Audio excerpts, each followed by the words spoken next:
My work looks at how does a father who has an incarceration history impact his children's educational outcomes.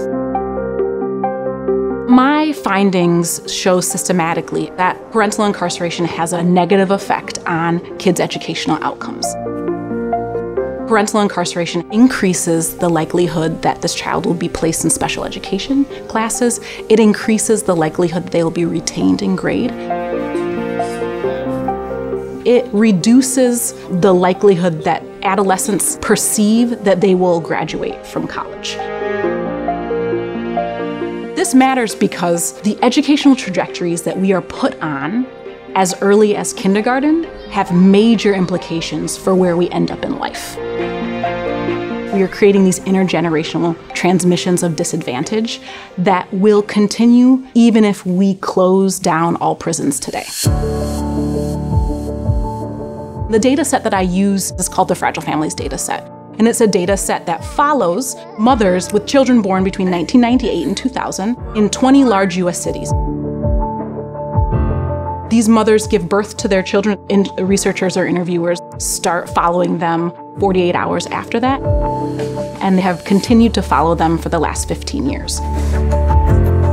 The Fragile Families researchers continue to collect this data from these mothers, their partners, the mother's new partners now, and also there's a focal child that's of interest, and now they're actually collecting the same data from the kid themselves.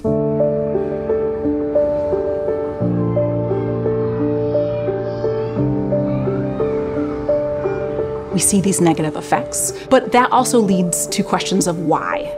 And how. And a lot of the research that has been done in this area talks about how at the individual level, the separation of a parent from a child causes trauma for children in ways that reduces their ability to pay attention in school.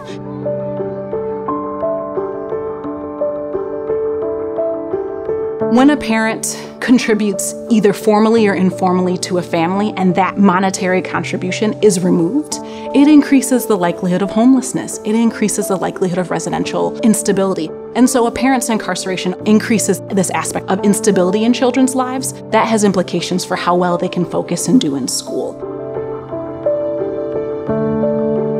The strain that is placed on the remaining caregiver when the removal of a parent occurs through incarceration also increases the likelihood that they are less able to parent in the best way that they can, and that impacts children.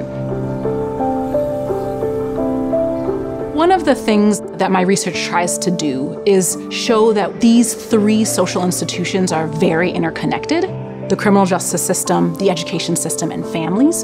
And a lot of the policy that occurs now is focused on just one of them at a time. What I hope my work does is show that these three institutions are incredibly interconnected, and that any work that we need to do to improve this needs to understand that interplay.